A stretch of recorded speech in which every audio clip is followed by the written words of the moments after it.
여러분 안녕하십니까, 동정민입니다. 오늘 뉴스웨이는 기적과 비극이 공존한 포항 아파트 지하주차장 참사 소식으로 시작합니다. 어젯밤 주차장에 고립된 지 무려 13시간, 14시간 만에 두 사람이 구조되면서 환호성이 터졌는데요. 더 이상의 기적은 없었습니다. 실종자 7명은 끝내 살아 돌아오지 못했는데요. 대부분 주차장 입구에서 발견이 됐습니다. 조금만 빨랐더라면 하는 안타까움이 더해지는 상황. 조금 전 주차장 내부 영상이 공개가 됐는데요. 그야말로 아수라장입니다. 김태형 기자 리포트 먼저 보시고 현장 연결해 보겠습니다. 소방대원들이 지하주차장 안으로 걸어 들어갑니다. 배수 작업 후에도 무릎 높이까지 물이 차올라 있습니다. 이 차량들이 이리저리 뒤엉켜 있고 운전석부터 조수석까지 밀려든 진흙으로 가득 찼습니다. 자전거가 둥둥 떠다니고 소화기는 원래 있던 자리에서 벗어나 있습니다. 천장 가까이에 있는 배관까지 물이 차오른 흔적이 역력합니다. 주차장에서 바깥으로 이어지는 비상구 출입문, 수압을 견디지 못하고 완전히 휘어져 있습니다. 사망자 대부분은 주차장 입구나 계단 근처에서 발견됐습니다. 누군가의 인형만 침수된 차 보닛에 덩그러니 남았습니다. 자, 사고 현장 연결해 보겠습니다. 김태형 기자, 아직 실종자 수색이 완전히 끝난 건 아니죠? 네, 그렇습니다. 지금 취재진이 나와 있는 곳은요, 지하주차장 입구 바로 옆에 있는 계단입니다. 지금 저희가 중계를 하려고 잠깐 올라와 있긴 한데 밑을 보면요, 이렇게 물 높이가 무릎 높이 정도로 차 있습니다. 지금 배수율은 한 85% 수준인데요. 소방당국은 이 정도면 수색에는 무리가 없다 이렇게 보고 있습니다. 또 소방과 해경, 또 이 해병대로 이루어진 합동구조단은 이 안에 있는 차 66대 하나하나에 페인트와 스프레이로 표시를 해가면서 안을 살폈습니다. 합동 수색은 조금 전 끝이 났습니다. 현재까지 2명 생존, 7명 사망 외에 추가로 발견된 실종자는 없습니다. 지금 지하 기계실 등에서 마지막 물빼기 작업이 한창입니다. 경찰은 수사 전단팀을 꾸리고 이 아파트 관리사무소 관계자 등을 상대로 정확한 사고 원인을 조사할 방침입니다. 지금까지 포항에서 채널A 뉴스 김태형입니다. 얼마나 순식간에 주차장 물이 찼기에 빠져나올 수 없었을까? 이 경험을 해보지 않으면 감이 잘 오지가 않죠. 지금부터 저희 취재진이 확보한 당시 차량 이 블랙박스 영상을 보여드릴 텐데요. 불과 20여 분 사이에 주차장 출입구가 잠겨버리는 모습 보시면 그럴 수밖에 없었구나 싶으실 것 같습니다. 배우미 기자입니다. 어제 오전 6시 23분, 지하주차장에 세워둔 차에 시동이 걸립니다. 물이 고여 있었지만 바닥면이 보일 정도입니다. 차는 괜찮더라고. 그래가지고 바로 가가지고 차를 빼가지고 왔죠. 밖으로 차를 옮기기 위해 마주오는 차를 피하며 천천히 주차장을 빠져나옵니다. 그 사이 다른 주민들도 주차장으로 들어오는 모습이 보입니다. 거품을 일으키며 물이 들이치는 양은 점점 많아지고 발목 높이까지 차올랐습니다. 차를 가지러 가던 주민이 물살에 휘청이기도 합니다. 5분 만에 주차장을 무사히 빠져나왔지만 지상에도 물은 꽤 차 있었습니다. 아찔했죠.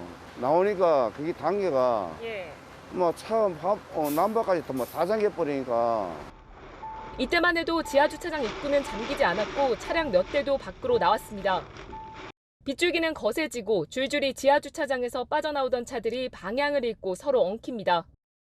비슷한 시각 지상에 주차된 차량의 본네트까지 물이 차오르기 시작합니다. 그리고 6시 45분, 주차장 출입구가 완전히 물에 잠기고 더 이상 주차장에서 나오는 차량이 보이지 않습니다. 지하주차장에 물이 들어오기 시작하고 완전히 잠긴 건 최소 22분에 불과했습니다. 채널A 뉴스 배유미입니다. 어제 긴박했던 상황을 조금 더 들여다보겠습니다. 하천물이 곧 범람할 것 같다. 포항시가 시민들에게 처음 안내 문자를 보낸 시각 오전 4시 43분입니다. 첫 실종자 신고가 들어온 건 7시 41분. 그 3시간 동안 정말 많은 일이 벌어졌는데요. 김예지 기자가 실제 영상으로 당시 상황 다시 정리해봤습니다. 침수된 아파트 주차장과 300m가량 떨어진 냉천 인덕교. 포항시는 시간당 70mm의 비가 쏟아진 새벽 4시 43분 범람위기라는 안전 문자를 보냈습니다. 하지만 비는 시간당 100mm로 늘었고 아파트 관리사무소 측은 오전 5시 20분에 주차장에서 차를 빼라는 안내 방송을 했고 10분 뒤 한 차례 더 했다고 주장했습니다. 당시엔 지하에 물이 차 있지 않았다고 말합니다. 배수건가 작동이 되고 그 지하주차장에 물이 안 새는 상태에서 제가 방송을 한 거고. 오전 6시 10분쯤 더욱 거세진 비바람에 지나가던 트럭이 휘청거리고 다리가 흙탕물로 덮이기 시작하더니 20분 뒤 도로가 흙탕물 속으로 사라졌습니다. 범람한 하천은 바로 옆 아파트로 향했고 지대가 낮은 지하주차장을 순식간에 집어삼켰습니다. 우리 댄스들이 건너을 해갖고 이 공을 안으로 다 들어왔어요. 내가 순식간에 10분 만에 이 지하주차장에 다 잡아주더라고요. 아파트 주민들도 아찔했던 순간을 기억합니다.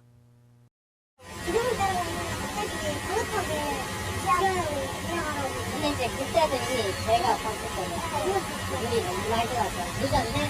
사람들은 어떻게든 차 빼려고 이제 들어갔다가 근데 저도 들어갔다가 또 나왔거든요.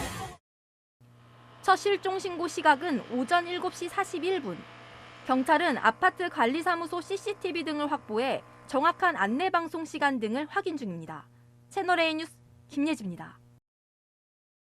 앞서 보신 대로 50대 여성은 14시간 만에 기적같이 살아 돌아왔습니다. 하지만 함께 주차장에 내려갔던 중학생 아들은 끝내 숨진 채 발견됐습니다. 수영을 못하는 이 여성이 아들만은 살려보려고 먼저 내보냈는데 긴박한 상황은 엄마의 의도와는 엇갈리게 흘러갔습니다. 실종자들의 안타까운 사연들 조민기 기자가 취재했습니다. 지하주차장 흙탕물 속에서 구조대원들이 소리칩니다. 잠시 뒤 30대 남성이 대원들과 함께 씩씩하게 걸어 나오자 주민들이 환호합니다.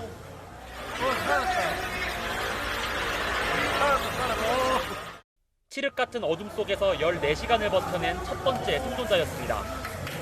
1시간 반 뒤 50대 여성이 들것에 실려 나옵니다. 지쳐있지만 의식은 뚜렷한 상태입니다. 딸들은 울음을 터뜨립니다. 하지만 기적은 여기까지였습니다. 엄마를 따라 지하주차장에 내려갔던 중학교 2학년 아들은 끝내 나오지 못했습니다. 엄마는 아들에게 너라도 살라며 안쪽으로 보냈는데 그게 마지막이었습니다. 사람이 수영을 못해가지고 주체를 5명이 있다 하는데 사는 걸 포기하고 아를 보냈다니까 그런데 아가 엄마 나 잘 키워서 고마워. 그게 마지막이에요. 조문 온 친구들은 유독 살가웠던 친구의 모습을 기억합니다. 어머니가 장도 보러 가자면 장 보는 것도 되게 도와주고 많이 아프다면 뭐 다 사주고. 큰 집으로 이사갈 준비를 했던 노부부는 끝내 밖으로 나오지 못했습니다. 바닥 해가지고 화장실 2배짜리 아파트에 놨다고 좋아서 그러더니 그게 이사 가보지도 못하고 지금 너무 원통하고 억울해 죽겠어요. 20대 조카를 잃은 삼촌은 가슴이 미어집니다. 조카는 올 초 해병대를 제대하고 물려받았던 형차를 빼러가다 변을 당한 것으로 알려졌습니다. 저희가 자원에서 해병대도 갔고 또 나름 사회에 첫 시작을 한다는 게 혼자 앉아가지고 이렇게 갑자기 이렇게. 피해자들의 빈소엔 무거운 슬픔만이 가득했습니다. 채널A 뉴스 조민기입니다.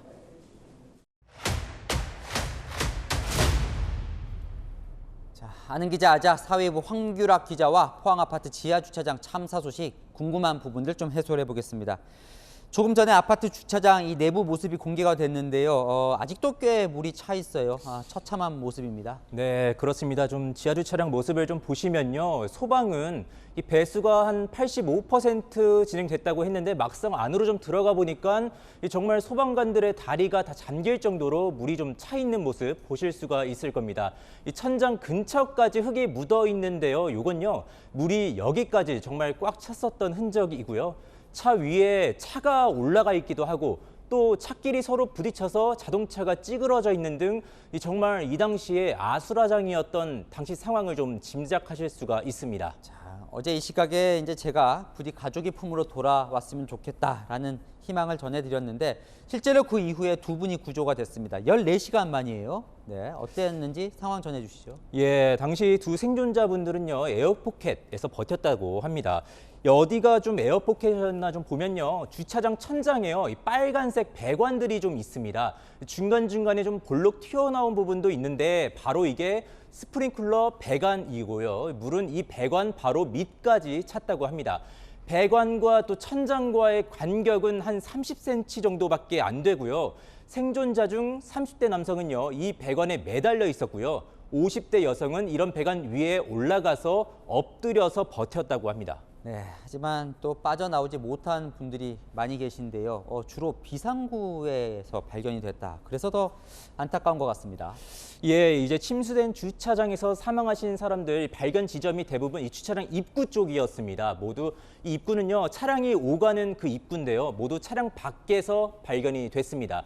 정황상 좀 살펴보면 사람들이 주차장을 빠져나가려다가 순식간에 또 차오른 물을 피하지 못한 것으로 보입니다. 제가 영상을 좀 하나 준비를 해봤는데요. 이 영상은요, 사망 사건이 발생한 아파트 단지에서 도보로 10분 정도 떨어진 아파트 이 당시 주차장 모습입니다. 이 보시다시피 지하 주차장으로 마치 폭포처럼 흙탕물이 쏟아지고 있어서 이 걷기도 힘들어 보이고요. 자동차들이 주차장을 빠져나가려고 하는데 차가 계속 밀려 있어서 여길 빠져나가지도 못하고 있습니다. 이 아파트에서도 지하주차장이 침수돼서 한 명이 사망하는 사고가 났었고요. 이번에 7명이 사망한 아파트에서도 이런 마찬가지 상황이었을 걸로 보입니다. 사실 이 아파트에는 2개 단지, 2개 단지에서 사망자가 나왔는데요. 2단지의 지하주차장은 1단지보다 지대가 좀 더 높고 출입구의 모습도 좀 달랐습니다. 당초 수색당국은요, 지하주차장이 연결돼 있었다고 하지만 실제로는 좀 그렇지는 않았습니다. 자, 보통 이 태풍 때 지상보다 오히려 지하가 안전하다, 차를 두는 게 이렇게 생각하시는 분들도 꽤 계시던데, 아이고 이번 태풍 통해서 지하가 정말 위험하구나. 지하에선 대피하는 게 쉽지가 않은 것 같습니다. 예, 맞습니다. 이런 상황을 가정한 실험을 실제로 저희 채널A 취재기자가 직접 좀 해본 적이 있거든요. 네. 예, 당시 영상을 좀 보시면요, 차 주변에 좀 물이 차오르는 상황을 가정을 한 건데 물이 50cm 정도 차오르니까 자동차 문이 열리지 않는 걸 보실 수 있습니다. 제가 이 실험을 했던 기자에게 직접 당시 상황을 좀 물어봤는데요. 실제로 물이 차오른 상황에서 아무리 힘을 써도 문을 열기가 불가능했다고 말했고요. 또 물이 자동차 안으로 들어오다 보니까 굉장히 이때 당황하게 돼서 이걸 어떻게 행동해야 할지 모르게 된다고도 했습니다. 또 침수될 때 비상구로 나가는 것도 쉽지 않았는데 이 계단으로 나가야 되는데 계단으로도 물이 쏟아지게 되면 계단이 보이질 않아서 탈출이 어려웠습니다. 재난안전연구원에서도요, 실험을 해보니까 지하 공간에서 성인 무릎 높이까지만 침수가 되면 지하에서 탈출하는 게 거의 불가능하다고 합니다. 자, 어제 새벽 이제 지하에서 차를 빼라 이런 방송을 했던 관리사무소 분들 참 괴로워한다 이런 보도도 있던데 그분들 이야기도 좀 들어봤죠? 네, 이번 사건에서 좀 가장 눈에 띄는 부분이기도 한데요. 어제 새벽 이 아파트 관리실에서 지하 주차장에 차를 빼라 이렇게 안내 방송을 했었고 이 방송을 듣고 주차장에 차를 빼러 간 사람들 중 일부가 사망했다는 겁니다. 그러나 안내 방송을 한 관리소 관계자의 말을 좀 들어보면요. 안내 방송을 한 게 문제가 아니라 옆에 있던 하천이 범람하면서 지하 주차장이 너무 빠르게 침수됐다는 게 이 원인이라고 하고요. 갈수록 좀 기후 변화로 인해서 국지성 폭우가 많아지고 있기 때문에 폭우가 예고되면 좀 미리 지하 주차장에 좀 차수막이 있는지 침수 위험은 좀 얼마나 있는지를 살펴보시는 게 좋을 것 같고요. 이제는 또 이제 지하 주차장에 주차된 차를 미리 밖으로 뺄 수 있도록 좀 어느 정도 비가 내릴 때 좀 어떻게 안내해야 하는지 등을 알 수 있는 좀 일종의 매뉴얼이 필요한 좀 시점이기도 한 것 같습니다. 네, 점검을 해야 할 대목들이 좀 많은 것 같습니다. 네, 아는 기자 황규락 기자였습니다. 태풍 흰남노로 우리나라 기간 산업인 철강도 타격을 입었습니다. 1973년 만들어진 포항제철소에서 용광로 3기의 가동이 중단됐는데요. 3기가 동시에 멈춘 건 처음입니다. 안건우 기자입니다. 포항제철소가 태풍 흰남노 피해로 이틀째 가동을 멈췄습니다. 노후화로 폐쇄된 1고로를 제외한 2, 3, 4고로가 모두 멈춰섰습니다. 세계 고로가 동시에 멈춘 건 1973년 쇳물 생산을 시작한 이후 49년 만에 처음입니다.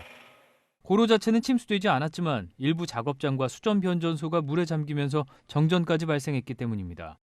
고로는 점검대를 제외하고 24시간 돌아가야 하는데 닷새 이상 가동이 멈추면 내부 균열이 일어나 재가동까지 수개월이 걸릴 수도 있습니다. 연간 1,500만 톤의 철강 제품을 생산하는 포항제철소의 지난해 매출 규모는 약 18조 5천억 원에 이릅니다. 단순 계산하면 가동 중단에 따른 하루 매출 손실은 약 500억 원에 달하는 셈. 고로 가동에 필요한 철광석, 석탄 등 원자재는 물론 만들어 놓은 제품도 침수되면서 피해액은 더 커질 수 있습니다. 포스코 측은 침수된 수전 변전소를 1, 2일 안에 우선 정상화시켜 복구 작업에 물꼬를 트겠다며 포항제철에서 생산된 철강 반제품을 광양제철소로 돌려 생산하겠다고 밝혔습니다. 포스코가 비상 대응에 나섰지만 가동 중단이 장기화되면 조선이나 자동차 등 산업계 피해도 커질 수 있다는 우려도 나옵니다. 채널A 뉴스 안건우입니다. 태풍이 앓히고 간 부산의 모습도 처참합니다. 강한 바람과 파도에 해안 주변의 피해가 컸는데요. 특히 아스팔트가 종이장처럼 찢어지며 흉기가 됐습니다. 배영진 기자입니다. 해안도로 곳곳에 부서진 아스팔트와 보도 블록이 산더미처럼 쌓여 있습니다. 상점들은 형체를 알 수 없을 정도로 망가졌습니다. 돌물 같은 게 와서 때리니까 뭐 유리창 같은 게 견뎌나지를 못하고 뭐 파손되고 그렇습니다. 무서울 정도가 아니라 바다에 뭐 쓸려 떠내려가게. 해변도로 수백 미터는 강한 파도와 바람에 아스팔트가 벗겨져 재기능을 못하고 있습니다. 특히 도로와 인도에 포장돼 있던 아스팔트는 순식간에 흉기로 변했습니다. 파도의 위력에 아스팔트는 마치 종이짝처럼 찢어졌습니다. 찢어진 아스팔트 조각들은 강풍에 수십 미터까지 날아갔습니다. 쉴 새 없이 상점으로 날아들어 유리창과 건물에 부딪혔습니다. 바람이 세지면서 아스팔트가 올라오면서 아스팔트가 쳤어요. 그래서 그걸로 인해서 이제 바람과 파도가 확 밀어붙이면서 피해가 컸죠. 해운대구 청사포와 미포, 수영구 밀락 수변공원 등에서 특히 피해가 컸습니다. 반면 부산 해운대 마린시티는 상대적으로 피해가 적었습니다. 지난 2016년 태풍 차바 이후 바람과 파도에 강한 특수 포장재로 바꾸면서 크게 파손되지 않았던 겁니다. 해안에 인접한 대형 건물과 상점들이 많은 지역에는 도로 포장재와 구조를 개선해야 한다는 목소리가 나옵니다. 채널A 뉴스 배영진입니다. 정치권은 일제히 포항 지하주차장 참사 현장으로 향했습니다. 윤석열 대통령도 장화를 신고 현장을 살펴봤습니다. 우현기 기자입니다. 윤석열 대통령이 포항 지하주차장 침수 사고 현장을 찾았습니다. 녹색 민방위복에 장화를 신고 현장을 점검했습니다. 아니, 이거 아직 거의 안 빠졌네. 저기 보니까 뭐 이만큼 들어가 있네.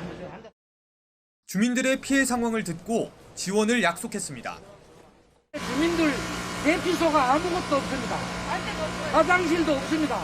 전기가 일단은 전기장이 제일 최우선이어서 제가 아주 신속하게 전기 쓰실 수 있도록 아주 제가 최선 다하고요. 포항으로 가기 전 용산 대통령실에서 열린 국무회의에서는 포항을 특별 재난 지역으로 선포하는 방안을 신속히 추진하겠다고 했습니다. 필요한 지역에 대해 특별 재난 지역으로 신속하게 선포하도록 하겠습니다. 예비비 500억을 긴급 편성해서 특별 교부금과 함께 피해 복구에 투입할 예정입니다. 여야 지도부도 앞다퉈 포항 현장을 찾아 피해 회복을 약속했습니다. 더불어민주당 이재명 대표는 오늘 오전 현장에서 주민들을 만나 피해 보상금 현실화를 강조했습니다. 국민의힘 권성동 원내대표 등 지도부는 어젯밤 포항을 찾아 대책을 논의했습니다. 채널A 뉴스 우현기입니다. 법무부가 주로 담당하는 인사검증에 국가정보원도 참여할 것으로 보입니다. 인사 대상자들에 대한 신원조사를 전담하는 조직이 국정원 내에 생길 것으로 전해지는데요. 어떤 일을 맡게 되는지 먼저 유준 기자의 단독 보도 보시겠습니다. 국가정보원이 정부의 인사검증 과정에서 후보자들 신원을 조사할 새로운 조직 마련에 착수했습니다. 국정원은 국정원 내부의 TF를 구성해 기존 신원조사 업무 실태를 진단하고 내실화 방안을 검토하고 있다고 밝혔습니다. 국정원 신원조사에는 주요 공직 대상자에 대한 경력, 재산, 가족관계뿐만 아니라 인품, 세평 등의 주관적 내용까지 담깁니다. 국정원이 지금까지 수집한 주요 인사들의 조난 자료도 적극 활용될 것으로 보입니다. 현재 인사검증은 1차적으로 법무부 인사정보관리단이 하고 대통령실 공직기강 비서관실이 2차 검증을 하고 있습니다. 국정원에 신원조사 조직이 생길 경우 2차 인사검증을 담당하는 공직기강 비서관실과 인사정보를 교류하게 됩니다. 윤석열 대통령은 후보 시절 국정원의 인사검증 가능성을 언급한 적이 있습니다.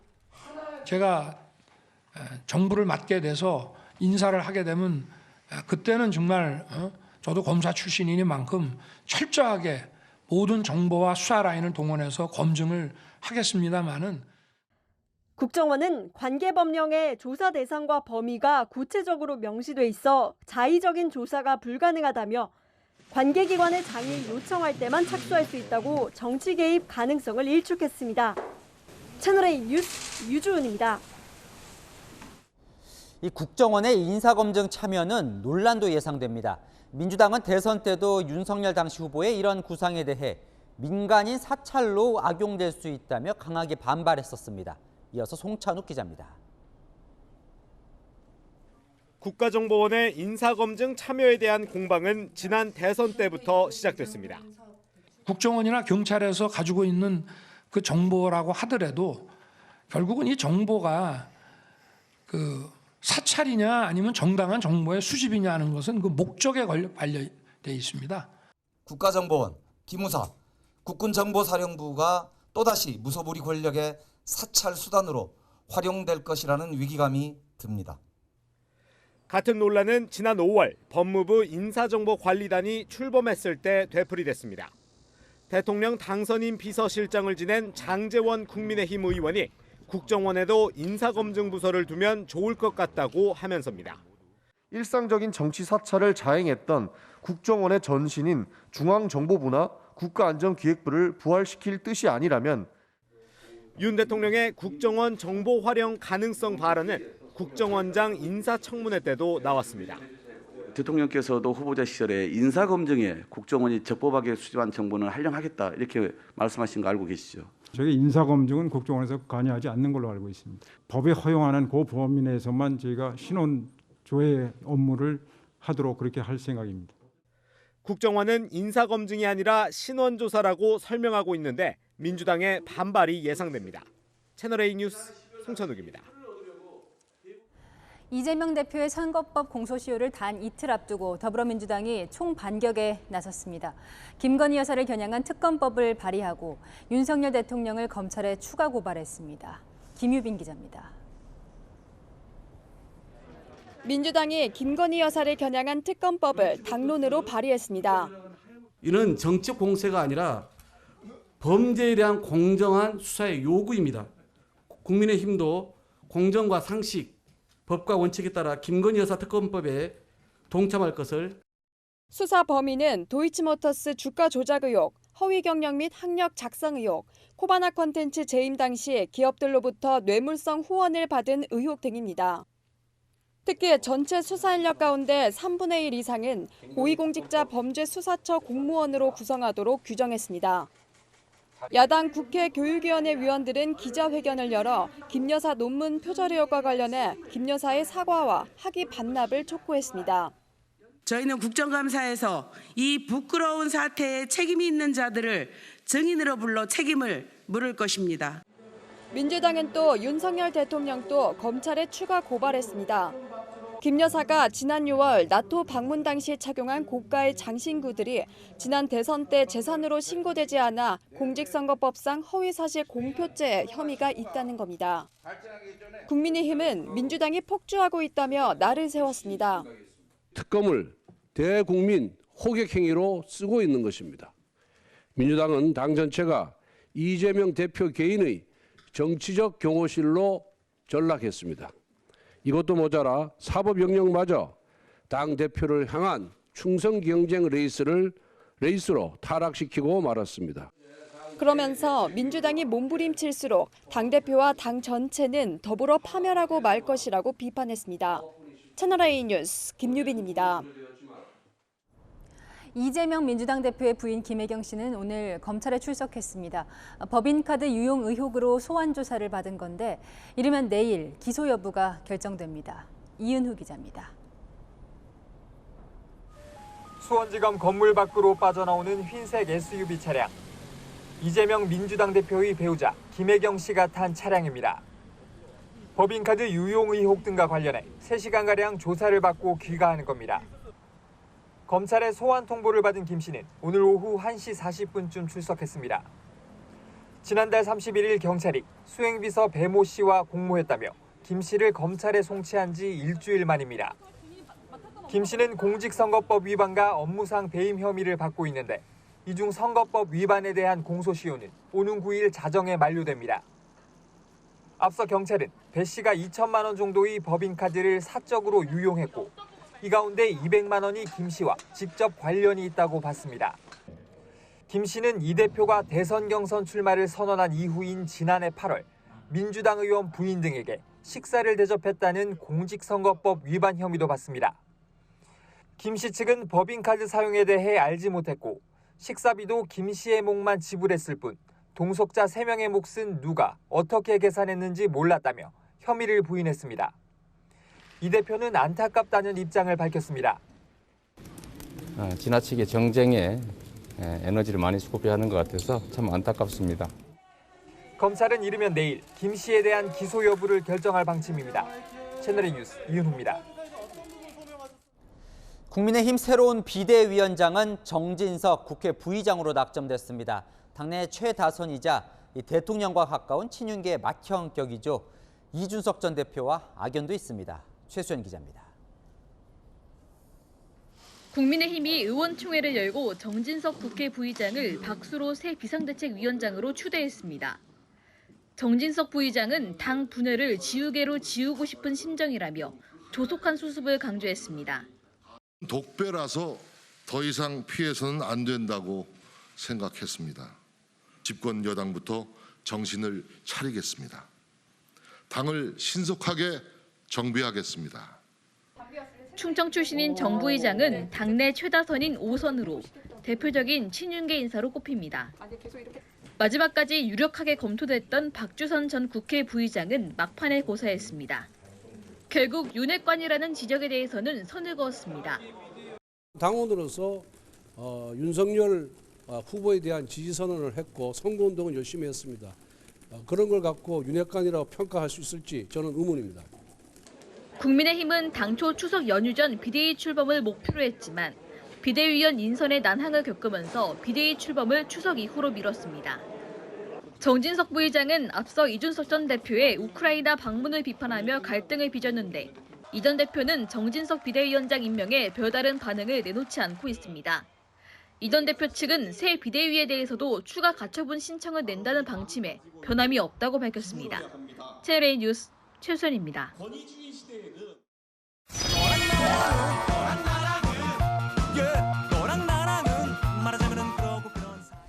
열악열악 정치부 김민지 기자와 함께합니다. 첫 번째 주제 보겠습니다. 자, 민방위 복을 입은 대통령이 뭘 신었을까요? 네, 장화를 신었는데요. 앞서 리포트에서 보신 것처럼 이번 태풍 피해가 컸던 포항을 오늘 찾았습니다. 지하주차장에서 벌어진 참변에 안타까운 심경도 밝혔습니다. 포항에서 그 아파트 지하 주차장에 이런 참사를 겪게 돼서 정말 대통령으로서 밤잠을 이룰 수가 없었습니다.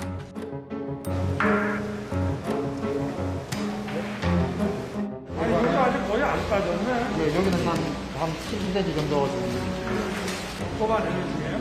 그럼 어디 있어요? 한 달 가면 주민들 엘리베이터 안 됩니다. 못 삽니다. 상수도 들어오는데 빨라야 10일 정도 줘야 된다고 얘기합니다. 그래요? 예.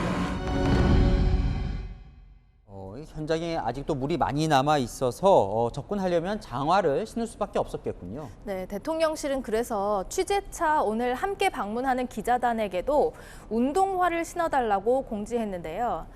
지난달 수도권 폭우 당시 신림동 반지하 건물을 찾았을 때 대통령의 신발이 논란이 된 적이 있었습니다. 그래요. 오늘처럼 뭐 장화를 신거나 한 게 아니라 당시 현장에 이 검은색 정장 구두를 신고 갔었죠. 네, 그래서 폭우 피해 현장 복장으로는 부적절하다는 지적도 있었는데요.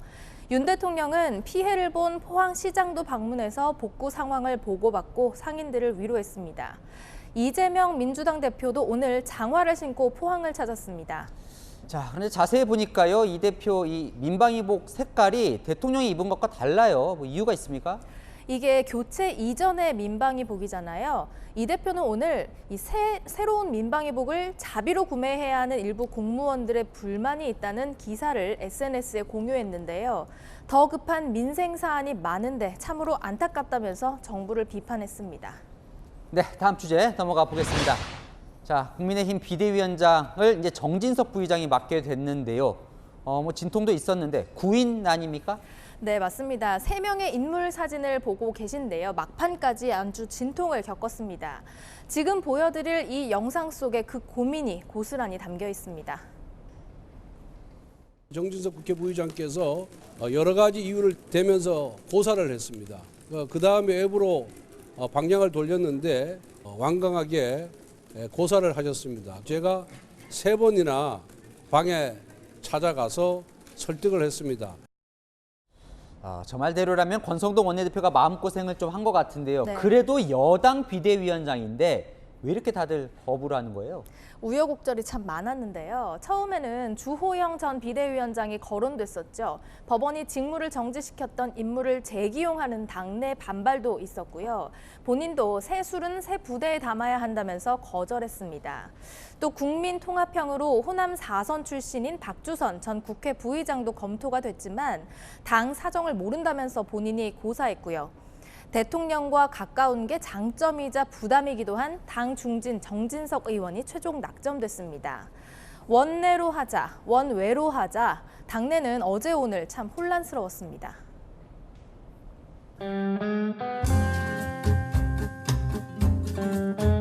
원내에서 하기는 지금은 좀 때문에 원외가 좋겠다. 우리 당이 지금 좋은 분을 모셔서 하자. 비대위원장이 누군가가 됐을 때 또 가처분 인용이 되면 어떻게 하냐. 찾기가 쉽지 않은 거죠. 그래서 다양하게 그냥 많은 분들 의견을 좀 고루고루 들어가지고. 국민의힘 비대위원장직을 맡기로 했습니다. 권성동 대표가 4년 끊었던 담배까지 다시 피게 만들더라고. 고민들이 많았네요. 네. 본인도 부담일 거고 당으로서도 혼란은 수습해야 하고 또 반대로 변화와 쇄신도 보여줘야 하고 그런 인물을 찾기가 쉽진 않았을 것 같습니다. 맞습니다. 특히나 이번 비대위원장은 임기도 짧고 권한은 적은 데 비해서 내홍을 수습하고 빠르게 당을 재정비해야 하는 부담은 아주 크죠. 이준석 전 대표 측이 새 비대위에 대해서도 효력정지 가처분 신청을 예고해서 법적 다툼도 해야 합니다. 2010년 이후 10번째 비대위를 꾸린 국민의힘, 이번에는 비상 상황을 탈출할 수 있을까요? 12년 동안 비대위 10번, 정말 많았네요. 네, 여랑야랑이었습니다. 자, 요즘 도심에서는 지상 공간을 최대한 활용하기 위해 지하에 깊이 주차장을 파는 경우가 많습니다. 그런데 올여름 지나면서 기습 폭우된 지하 주차장이 거대한 하수구로 돌변한다는 걸 절감하는데요. 백승현 기자가 지하 주차장 실태들을 점검해봤습니다. 아파트 지하 주차장 천장에서 빗물이 쏟아집니다. 주차장 바닥에 물이 차오르기 시작하자 주민들이 밀대로 밀어냅니다. 지난달 8일 집중호우 때 성인 발목까지 침수됐던 서울 서초구의 아파트 모습입니다. 차를 옮기라는 안내 방송을 들었다는 주민도 있었습니다. 황당한 안내에 지금도 등골이 서늘해집니다. 지하 2층에 있는 차들은 지하 3층으로 내려보내라고 하더라고요. 지하 2층에 물이 차니까. 서초구의 업무용 빌딩 지하 주차장에선 차량을 점검하던 남성이 물살을 휩쓸려 목숨을 잃기도 했습니다. 도심 지하 주차장은 폭우를 만나면 순식간에 거대한 하수구로 변합니다. 포항 아파트 참사가 더 이상 남 이야기처럼 들리지 않습니다. 지하철장에 대한 생각이 조금 많이 좀 바뀌긴 했었어요. 한 번 더 생각을 하게 되는 계기가 된 것 같아요. 침수될 것 같은 소식이 있으면 차를 미리 빼놔야 되겠다는 생각도 들었고 뭐 재산이 귀하다지만 그 사람이 더 귀하지 않은가. 전문가들은 침수가 시작되면 절대 지하주차장에 내려가지 말고 이미 주차장이라면 빠른 탈출이 최우선이라고 말합니다. 이거는 위험하겠다. 이거 판단하기가 상당히 어려워요. 좀만 위험하면은 그냥 보수적으로 판단하고 빠져나오는 게. 차를 구하려다 목숨을 잃는 사고가 되풀이되지 않도록 대책 마련이 시급해 보입니다.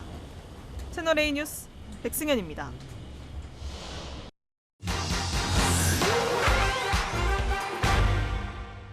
오늘 팩트맨은 서울 강남역에서 시작합니다. 지난달 내린 집중호우로 이곳 일대가 물에 잠겼었죠. 하지만 차수판을 설치한 건물은 침수 피해를 피할 수 있었는데요. 태풍 흰남노가 상륙했을 때 지하 주차장이 물에 잠긴 포항의 아파트처럼 차수판이 여전히 없는 건물도 많습니다. 그 이유가 뭔지 스튜디오에서 알아봅니다. 결론부터 말씀드리면 설치 의무가 있는 건물이 굉장히 적습니다. 일단 지방자치단체가 수해 위험이 크다고 지정한 지역이어야 하고요. 연면적 10,000제곱미터 이상 신축 건물에 설치해야 합니다. 관련 법이 생긴 2012년 4월 전에 지은 건물은 차수판 설치 의무사항 아닙니다. 이번에 주차장이 침수된 포항의 아파트도 1996년 준공됐죠. 차수판을 어떻게 만들라는 지침도 없고 설치 의무가 있는 건물에 차수판이 없을 때 처벌 조항도 없습니다. 올해 들어 지하 공간 침수가 잇따르자 국토교통부도 대책을 검토 중인데요. 오래된 아파트에 차수판 설치비 일부를 지원하는 방안이 거론되고 있습니다. 하지만 차수판이 완벽한 대책은 아닙니다. 지하 주차장 층고는 높고 경사로로 연결돼 있죠. 집중호우가 내리면 물이 급속도로 들이치기 쉬운 구조입니다. 서울 강남 고속버스 터미널 주변 지역이 10cm 잠기면 터미널 지하로 물 314만 5천 리터가 급속히 유입된다는 연구 결과도 있는데요. 올림픽을 치를 수 있는 수영장을 가득 채우고도 넘치는 양입니다. 차수판만 설치한다고 해서 이게 완벽하냐 그건 또 아니거든요. 배수로가 확보가 돼야 되는 게 첫 번째 조건이고요. 배수 펌프나 집수정을 추가로 좀 설치를 해야.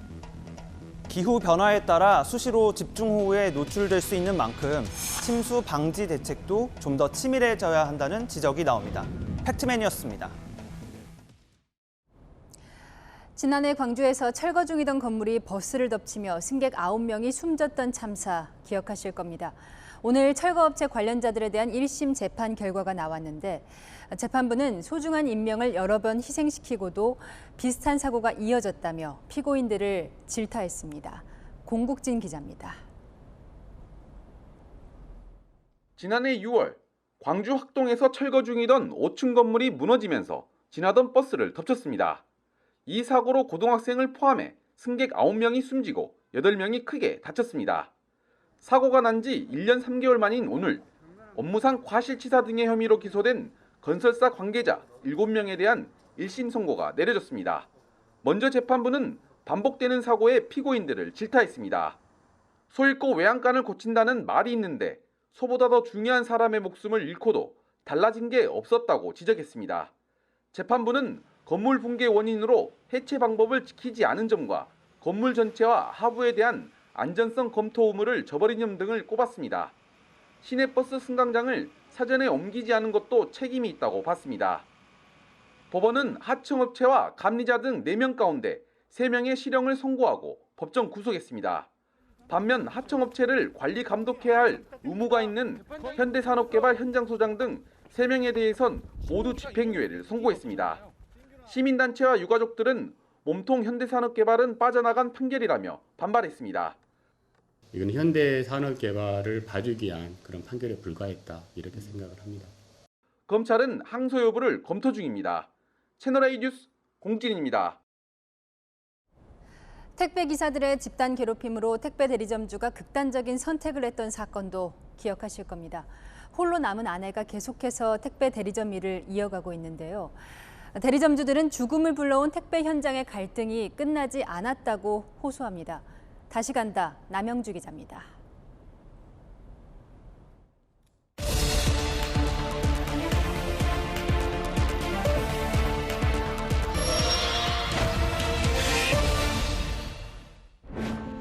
능숙하게 지게차를 운전해서 택배 상자를 11톤 차량에 싣는 박모 씨. 박 씨의 남편은 지난해 세상을 등진 택배 대리점주 이영훈 씨입니다. 남편은 택배기사들의 배송 거부와 집단 괴롭힘을 견디지 못하고 극단적 선택을 했습니다. 박 씨는 기존 배달구역을 정리하고 대리점을 새로 열었습니다. 적게 벌더라도 그 사람들하고 안 부딪히는 게 나아요. 배달구역을 내놓겠다라고 얘기를 했었고 기억하고 싶지 않은 거를 계속 기억을 해야 되니까 좀. 휴대전화 사진첩엔 택배 기사들이 놓고 간 물건을 홀로 배달하는 이 씨의 모습이 남아 있습니다. 이렇게 물건을 방치해놓은 것도 되게 많아요. 빼놓은 거 보면 일부러 힘들게 하려고 고층이 있는 것도. 남편은 유서를 통해 뜬 소문과 헛소문에 하루하루 지옥 같다. 날이 갈수록 더 심해지는 태업에 버틸 수 없다며 정신적 고통을 호소했습니다. 유족은 가해자로 지목된 택배기사 14명을 모욕과 업무방해 혐의로 고소했지만 재판은 아직도 진행 중이고 처벌받은 사람도 없습니다. 이 가운데 10명은 1년 넘게 검찰 수사 단계에 머물러 있습니다. 그 사이 일주기 추모식이 열렸습니다. 추모식에서는 택배기사 자녀 23명에게 이영훈 장학금이 전달됐습니다. 유족과 동료 대리점주들이 십시일반으로 돈을 모아 만든 장학금입니다. 본인의 이름으로 얼마 안 되지만 장학금도 저희가 좀 주고 해서 같이 상생하면서 잘 살 수 있도록 뜻을 모아갖고. 현장은 달라졌을까? 목에 수건을 두르고 상자를 나르는 대리점주 이종혁 씨. 오전 9시부터 오후 10시까지 배송에 매달립니다. 절반 정도 배송을 하기는 했는데 아까는 차가 꽉 차 있었거든요. 다 크거나 아이스박 생물들 위주잖아요. 고층들 뭐 이런 식으로 상가당 하나씩 빼놔요. 가기 싫은 거, 귀찮은 거. 일부 택배기사가 수수료 인상 등을 요구하며 물건을 배달하지 않고 놔두고 가는 겁니다. 택배업은 택배회사가 대리점과 계약을 맺고 대리점이 택배기사를 고용하는 형태로 운영됩니다. 그러다 보니 원청인 택배회사는 사실상 손을 놓고 있는 상황. 두고 가도 돼요? 원래는 그게 적극적인 계약 관계가 아닙니다. 본사에서는 제재를 못 하죠. 그래서 집배점을 통해서 시정 요청을 하는 거죠. 일부 전문가는 택배회사의 역할이 좀 더 커져야 한다고 말합니다. 택배회사 이름을 보고 하는 거지 대리점을 보고 위탁을 하는 건 아니지 않습니까? 대리점도 을이고 또 택배 기사들도 을인데 원청은 먼 산 불구경하지 않고 당사자로서의 책임성을 가지고 국민 1인당 연간 택배 이용 횟수는 평균 65회. 이영훈 씨 사망 이후에도 택배 현장의 갈등은 계속되고 있습니다. 다시 간다, 남영주입니다. 연일 치솟는 원달러 환율이 오늘은 1,380원대마저 뚫었습니다. 수입 기업은 물론 수출 기업에도 호재가 아니라는데 왜 그런지 김승희 기자가 기업들 사정을 취재했습니다. 오늘 원달러 환율은 1,384.2원에 마감했습니다. 글로벌 금융위기였던 2009년 4월 1일 이후 13년 5개월 만에 1,380원 선을 돌파한 겁니다. 장중 1,388.3원까지 치솟으며 6거래일 연속 연고점을 갈아치웠습니다. 이렇게 환율이 오르면 달러를 받고 상품을 수출하는 기업엔 호재라고 생각하지만 그렇지 않습니다. 동남아시아에서 달러로 펄프를 들여온 뒤 화장지를 만들어 미국에 수출하는 한 중소기업은 수출량이 지난해보다 70% 줄었습니다. 환율 급등에 가뜩이나 오른 원료 수입 비용이 더 뛰어 가격 경쟁에서 밀렸기 때문입니다. 펄프 값이 50% 이상 올랐어요. 원자재 값이 오르니까 수입하기가 너무 힘들어서 수출도 조금 또 약간 둔화되고 환율이 1,280원에서 거의 1,380원이니까 10만 불이면 거의 1,000만 원 차이고. 한 소형 가전제품 수출업체는 부품 수입 비용은 늘었는데 거래처가 제품 가격을 낮춰야만 사겠다고 해 고민입니다. 환율에 대한 손실이 있기 때문에 가격에 대해서 낮춰주세요. 이런 요청을 한다는 거예요. 실제로 지난달 상품 수지는 1년 전보다 67억 3천만 달러가 줄며 10년 3개월 만에 적자로 돌아섰습니다. 전문가들은 정부 차원의 대책이 필요하다고 말합니다. 기업의 비용을 줄여주는 조세 부담 완화 그리고 각종 노동 비용 관련 비용들을 줄여줄 수 있는 정부의 방안이 필요한 것으로 생각됩니다. 추경호 경제부총리는 외환시장 쏠림 현상과 관련해 필요할 경우 시장 안정 조치를 할 계획이라고 밝혔습니다. 채널A 뉴스 김승희입니다. 미국이 우리나라에 투자하려던 대만 반도체 기업을 설득해 미국으로 유치한 사실이 공개돼 논란이 일고 있습니다. 미국에서 우리 전기차를 차별한다는 논란 때문에 우리 정부에 비상이 걸린 상황에서 동맹국의 반도체 투자까지 가로챈 게 아니냐는 말이 나옵니다. 보도에 전혜정 기자입니다. 대만의 반도체 부품업체 글로벌 웨이퍼스는 6월 말 50억 달러, 우리 돈 7조 원 규모의 미국 투자를 결정합니다. 당초 한국에 공장을 증설하려 했지만 투자처를 미국으로 돌린 겁니다. 그런데 이런 결정 배경에 지나 러몬도 미 상무부 장관의 전화 설득전이 있었다는 사실이 뒤늦게 알려졌습니다. 보조금이 없다면 한국에 새 공장을 짓겠다는 글로벌 웨이퍼스 도리스 수 대표의 말에 러몬도 장관이 잘 계산해보겠다며 통큰 지원을 약속했다는 겁니다. 월스트리트저널과의 인터뷰에서 이런 사실을 공개한 러몬도 장관은 미국이 핵심 광물, 전기차 배터리, 반도체와 인공지능 등을 지배해야 한다고 강조하기도 했습니다. 한국 기업의 미국 투자를 독려해온 바이든 정부가 한국에 대한 투자도 막은 셈입니다. You know why the head of the outfit out of Korea told me they're coming here? Because we have the safest environment and the best workers in the world. 미국은 미국 투자를 결정한 반도체 기업에 내년 봄부터 390억 달러를 지원하겠다며 중국 견제를 위한 공급망 확보에 속도를 내고 있습니다. If they take the money, they can't use the money to invest in China. They can't build a leading edge fab in China for a period of 10 years. 이런 가운데 바이든 정부는 방미 중인 안덕근 통상교섭 본부장 등에게 한국 전기차 차별 논란을 샀던 인플레 감축법에 대한 협상 가능성을 시사했습니다. 다만 오는 11월 중간 선거를 앞둔 바이든 대통령이 법 개정에 응할지는 미지수입니다. 채널A 뉴스 전혜정입니다. 우리는 태풍이 문제였지만 미국 캘리포니아는 살인적인 폭염에 신음하고 있습니다. 전력이 부족해지자 전기차 충전을 자제해달라는 경보까지 내렸습니다. 인도에서는 놀이기구가 추락해 50명이 다쳤는데 관계자들이 처벌이 두려워 도망쳤습니다. 이스라엘에선 개를 무릎에 앉히고 운전한 남성이 체포됐습니다. 나라방 뉴스 곽정아 기자가 모았습니다.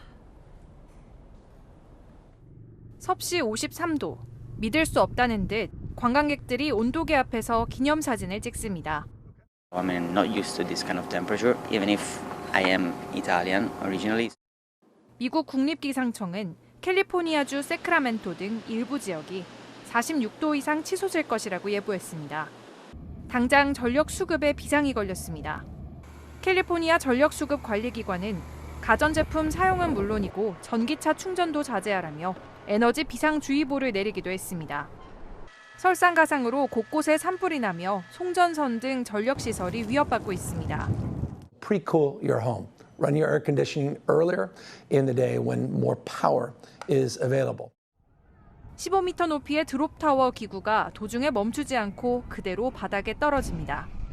큰 충격에 탑승객 일부는 튕겨져 나가기까지 했습니다. 현지 시각 4일, 인도의 한 행사장에서 놀이기구가 추락해 50여 명이 다친 것으로 알려졌습니다. 현지 매체에 따르면 주변 관람객도 나서 부상자들을 병원으로 옮겼지만 행사 관계자들은 도망쳐버려 비난을 받고 있습니다. 개 한 마리가 핸들을 꺾으며 운전하는 듯합니다. 이스라엘에서 이 영상을 SNS에 올린 남성이 경찰에 체포됐습니다. 이 남성은 경찰에 개를 무릎에 앉힌 채 자신이 운전했다며 연출임을 강조했지만 경찰은 다른 운전자들을 위험에 빠뜨릴 수 있다며 교통법규 위반 혐의로 기소할 방침입니다. 채널A 뉴스 곽정아입니다. 내일은 가을이 본격적으로 시작된다는 절기 백로인데요. 백로는 휜 이슬이라는 뜻입니다. 아침 저녁에 기온이 내려가서 풀잎에 이슬이 맺혀 유래했다고 합니다.